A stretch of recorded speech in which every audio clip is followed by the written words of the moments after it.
Hai nakama, Joy Boy The Library of Nika is here. Setelah kita diperlihatkan visual bagaimana Sang sempat berada di Elbaf sendiri nih, dia sempat mengamuk dengan kekuatan berpedangnya kan. Bisa dibilang teman-teman, Nihonko itu sangat layak disebutkan sebagai salah satu kaisar laut dengan kru kapal, aliansi dan kelompok paling menggelora yang pernah ada loh. Mereka membara dari tiap kaptennya hingga berelasi dengan para raksasa Elbaf itu sendiri. Sang itu memanglah istimewa. Sepakat? Dari semua itu Sang itu nanti akan menunggu seseorang yang sekarang masih bertempur habis-habisan di Pulau Egghead sendiri. One Piece chapter 1120 kemarin keriuhan masih terjadi di final saga Egghead. Nah, tetapi Sang itu sudah memainkan plot twistnya ya dengan mengirim Dory dan juga Brogy ke sana kan. Mengesankan gak tuh? Informasi ini juga didasari ya pada chapternya dahulu 1076 itu dan menjadi relate lagi karena anime itu sudah menampilkan reka adegan bagaimana Sang mengamuk dan memperlihatkan kedikdayaan sebagai salah satu bagian dari 4 Yonko spesial kan. Yuk kita akan mulai ngebahas tentang Sang rambut merah Akagami itu. Kita mulai.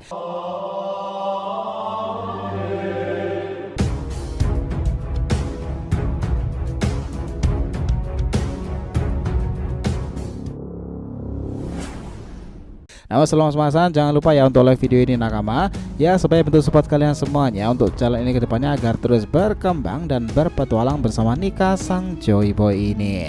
Nah, jika sudah, terima kasih banyak dan mari kita mulai petualangannya. Nah, sekarang ini negeri Elbaf memang menjadi daya tarik tersendiri kan, karena baru saja visualnya kita melihat Sang itu mengamuk di sana.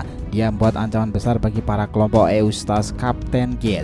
Nah, Sang sendiri itu memang terhubung kepada beberapa hal penting berdasarkan garis informasinya loh. Ada yang sudah diketahui, ada pun yang masih misterius. Di manganya dahulu semuanya sudah dijelaskan seperti apa ya. Nah, dalam chapternya kala itu ketika panel memperlihatkan bagaimana Sang begitu dihormati, dicintai dan disegani baik dari pihak kru maupun warga sipil. Seseorang berkata seperti ini, "Bos besar, sialan itu baru saja menyerang kita. Anak-anak muda ini sedang mengacau sekarang. Apa yang harus kita lakukan? Sepertinya ini akan terjadi perkelahian."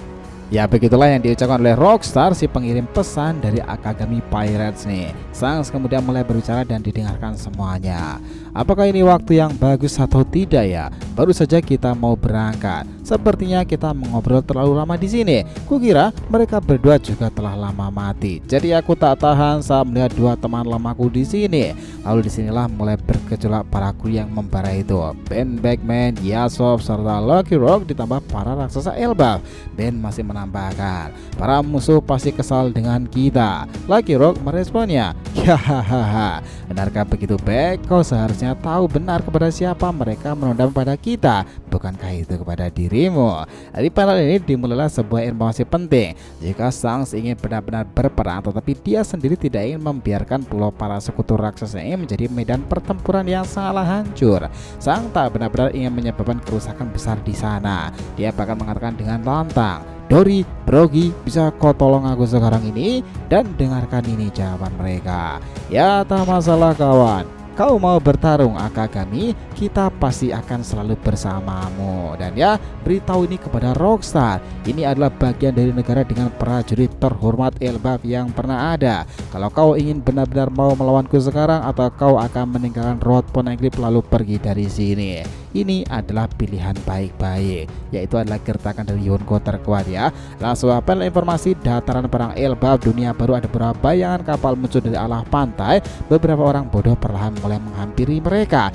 Sepertinya kapal itu dalam perlindungan seseorang, dan salah satu dari 4 Yonko bajak laut rambut merah, pasti nama yang sangatlah besar. Itu adalah orang-orang dari kelompok Eustace Captain Kidd. Nah, dalam panel ini Kidd terlihat sangat sedih dan juga kesal dengan memegang lengan kirinya itu.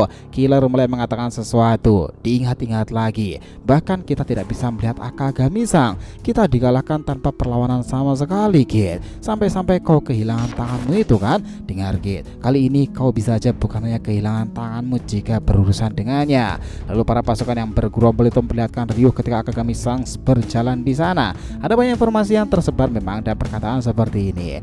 "Bos, jangan mendekat. Itu bos besar. Aku selalu berharap bisa bertemu dengan bos dan Beckman. Aku ingin membayar tuah upeti tersebut. Ya, begitulah rasa hormat yang mereka tunjukkan kepada Sang dan juga Backman kan. Kid yang tertawa itu pun di sana mengatakan sesuatu, kemudian dia berujar kembali, kita akan sangat kacau killer kalau kita kalah beneran kan. Ini sungguh bukan pilihan yang mudah. Kid mengatakan itu sambil berkeringat dingin di wajah yang muncul karena orang yang dihadapinya adalah pria nomor 1, Sang Yunko yang sudah lama berdiam dari singgasananya. Dari sini bentrokan para prajurit elit akhirnya berkobar menyala. Nah sekarang gini, jika Sang ini beneran bertempur dengan Kid, maka ini akan menimbulkan kegaduhan dan membuat para bajak laut lain penasaran hal apa yang membantunya sampai turun tangan secara langsung dengan seseorang yang tak selevel dengannya seperti Eustace.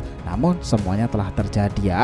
Bahkan karena hal ini telah banyak para fans yang mempersepsikan jika inilah penyebab wajah dari seorang Yonko Akagami, dia tetaplah mengincar sesuatu dalam perburuan One Piece itu sendiri. Bahkan jika kita cermati nakama, Akagami itu telah bergerak makin masif semenjak di saga Wano Kuni loh. Kala itu dia meledakkan haki penakluknya yang membuat Green Bull balik kandang ke Angkatan Laut nih, karena sadar dia sendirian bukan lawan dari Akagami dengan para kelompok perompaknya.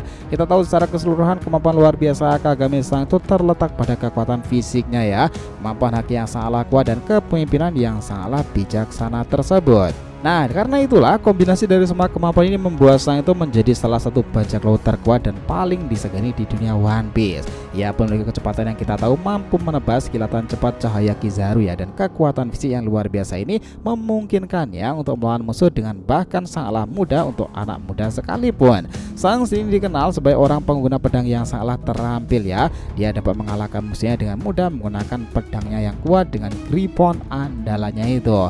Nah Mihawk sendiri bahkan mengakuinya. Sejauh ini tak ada di dunia baru seorang flamboyan yang setiap pergerakannya dan diplomasinya selalu mengesankan. Sedikit saja dia itu membawa perubahan dan sangat dikhawatirkan para guru saya melebihi Sang itu sendiri.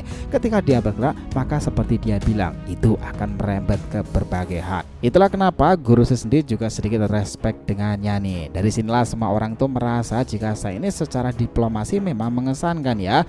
Ia bertemu Shirohige, Kaido, Big Mom, bahkan guru saya kala itu. Sekalipun dia juga mengambil buah Hitonomi Nika dari Wushu dan dimakan oleh seseorang yang memiliki semangat tekad di dalam dirinya kan. Itu adalah cucu Garp sendiri dan juga putra Dragon, Monkey D. Luffy. Semuanya makin nyambung dengan keadaan One Piece chapter terbaru sekarang ini. Claw D. Clover, Monkey D. Dragon, Monkey D. Garp, dan kemudian Monkey D. Luffy. Dengan kata lain di sini nakama, Sang sendiri berpengaruh dalam perkembangan jalan cerita Luffy, atau bahkan dia adalah sosok yang menciptakan Joy Boy dalam diri Luffy kan, yang membuat dunia peryonkoan sekarang heboh karena orang tersebut. Tanpa adanya Sang, kisah kebenaran Gomu Gomu menjadi Hitonomi tidaklah seheboh sekarang ini. Bahkan jika dicermati kala itu, Sang itu selalu tersenyum dan antusias melihat perkembangan seseorang yang telah ia bentuk dari masa lalu itu. Ia tersenyum ketika Luffy mengalahkan jenderal terkuat Kaido. Dia datang ketika Luffy dalam bahaya di perang puncak Marineford untuk menghentikan tragedi yang tak diinginkan. Atau bahkan Sang sudah merencanakan jika kebangkitan Joy Boy adalah ketika melawan makhluk terkuat di kisah One Piece sendiri, Yonko Kaido kala itu kan. Sedikit paradoksnya di sana, sejak usia muda Kaido sendiri juga berkali-kali bilang kepada King Arbel komandannya itu, jika orang yang benar-benar bisa mengalahkannya adalah pria yang selalu memberikan senyuman dalam setiap pertempuran. Orang itu nanti dikenal sebagai Joy Boy. Dia adalah orang yang sangat luar biasa. Nah dengan keberadaan Sang sekarang yang sudah menunggu seorang yang sedang berjuang meninggalkan Egghead bersama Vegapunk untuk misi yang lebih besar lagi, saga para raksasa yang dilindungi Yonko terlibat dengan para kru paling menggelora itu memang akan menjadi daya tarik yang sangat seru di Elbaf. Apalagi mereka akan reuni kan. Kami pikir itu sangat jelas ya sob, itu bisa segera terjadi. Kenapa? Karena ada alasan sangat kuat Vegapunk harus membersamai kelompok Luffy ke Elbaf bersama Dory dan Brogy dengan kapal bajak laut itu. Ya setidaknya Vegapunk lilit lah ya. Mereka emang tengah bertempur sengit untuk segera lolos dari sana. Beberapa kru inti sudah berada di Sanigo dan segera berlayar ke Elbaf. Keberadaan mereka di Elbaf akan menjadi daya tarik tersendiri. Apalagi untuk beberapa orang tersebut, Usopp bertemu dengan Yasop, Nico Robin yang harus bertemu dengan Jaguar di Saul, dan juga untuk menerima catatan literasi yang ditinggalkan Claymore D. Clover, sang Profesor Ohara sendiri, yang ternyata nakama dia itu adalah salah satu penyandang nama D dengan Jaguar yang sama loh. Dia akan memainkan peran besar di situ. Namun dari semuanya itu sosok Luffy lah yang paling dinantikan setelah bertahun-tahun ya. Dia tak bertemu dengan sang idola. Negeri Elbaf adalah momen sangat pas dua Yonko akan saling bertemu. Dia sangat mengagumi idolanya sendiri, Akagami no Sang. Nah Bukankah itu sangat seru untuk dinantikan? Teman-teman, sepakat nggak tentang hipotesa ini? Jadi terima kasih banyak ya telah menonton cerita ini sampai akhir. Jika kalian punya pendapat langsung aja komentar di bawah nih dan kita akan usahakan respon. Oke, sampai jumpa di video selanjutnya teman-teman. Dan Joy Boy Sang Nika telah kembali ke peradaban One Piece.